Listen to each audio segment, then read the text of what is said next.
¿Qué es un hippie? Un hippie es una persona que formó parte de un movimiento contracultural nacido en 1960 en Estados Unidos. Su filosofía se basaba en la paz, el amor, la libertad y el rechazo al materialismo y a las normas sociales tradicionales. Promovían estilos de vida comunitarios, el pacifismo y la expresión artística. Eran conocidos por su relación con el rock, las drogas psicodélicas y la sexualidad libre. Origen del término. La palabra hippie proviene de hipster, vinculada a los beatniks, una subcultura previa que defendía la libertad individual, el rechazo al consumismo y la exploración espiritual. El movimiento hippie surgió en medio del malestar social de los años 60, sobre todo por la guerra de Vietnam. San Francisco se convirtió en su epicentro, y el verano del amor de 1967 fue uno de sus momentos más recordados, con festivales de música, poesía y vida comunitaria. Woodstock 1969. Ese año marcó la cúspide del movimiento con el histórico Festival de Woodstock. 500,000 de jóvenes se reunieron para escuchar a artistas como Jimi Hendrix, Janis Joplin y The Who, en un encuentro que simbolizó la unión de toda una generación. Declive y críticas. A finales de los 60, los medios desprestigiaron al movimiento, asociándolo con hechos violentos como los crímenes de la secta de Charles Manson. Poco a poco, el hippismo volvió al underground cultural. Legado hippie.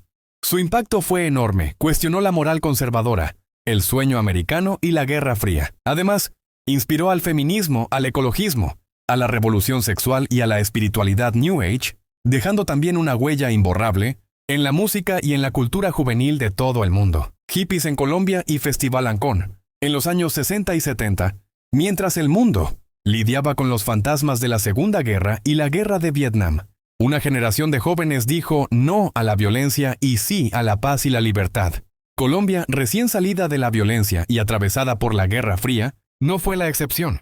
En Bogotá, la calle 60 empezó a ser punto de encuentro. Ahí se escuchaba música, se discutían ideas y se probaban nuevas formas de vivir. Pronto surgieron comunas, casas de campo donde la vida comunitaria, la creatividad y los psicodélicos marcaban el ritmo. La primera en Lijacá, a media hora de la ciudad. Otra nació en el monasterio benedictino Santa María de la Epifanía, un lugar inmenso entre campos de cebada. Allí convivieron artistas como el poeta Sidious, Tania Moreno y Humberto Monroy, fundador de Génesis. Los monjes, lejos de escandalizarse, vieron en esos jóvenes un desprendimiento material y una búsqueda espiritual auténtica.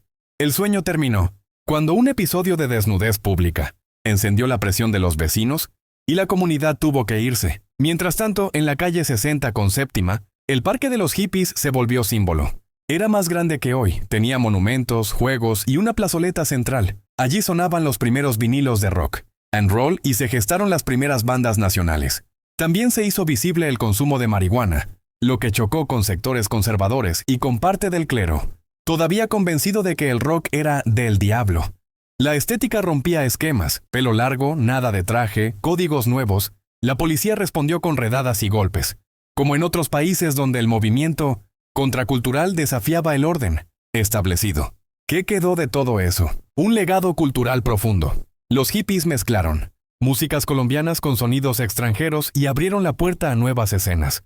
Bogotá fortaleció su teatro, Cali, su cine, prácticas antes satanizadas, como una sexualidad más libre con anticonceptivos, se normalizaron.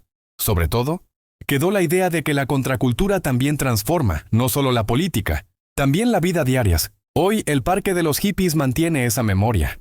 Más que una moda, fue una forma de decir otro país, otra música y otra manera de vivir. Sí son posibles. Festival Avándaro. A finales de los años 60, México vivía un clima de tensión y represión.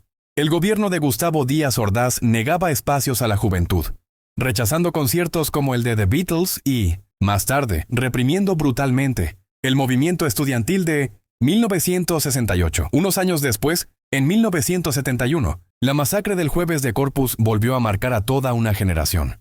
En medio de esta efervescencia social nació la llamada Onda Chicana, un movimiento de rock psicodélico y contestatario que buscaba espacios de expresión.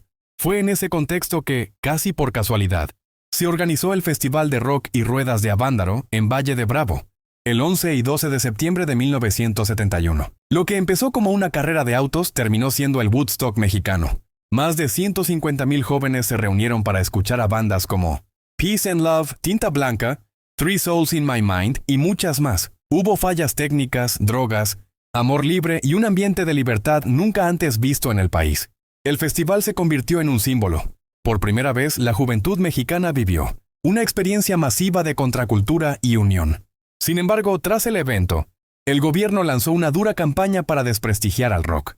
Se prohibieron conciertos, se censuraron canciones y se clausuraron medios como la revista Piedra Rodante. A este periodo de represión se le conoció como el Avándarazo. Aunque el movimiento fue silenciado, Avándaro quedó en la historia como el momento en que el rock mexicano perdió la inocencia y se convirtió en un acto de resistencia cultural. Avándaro no solo fue un festival, fue el grito de una generación que, pese a la represión, se atrevió a soñar con la libertad.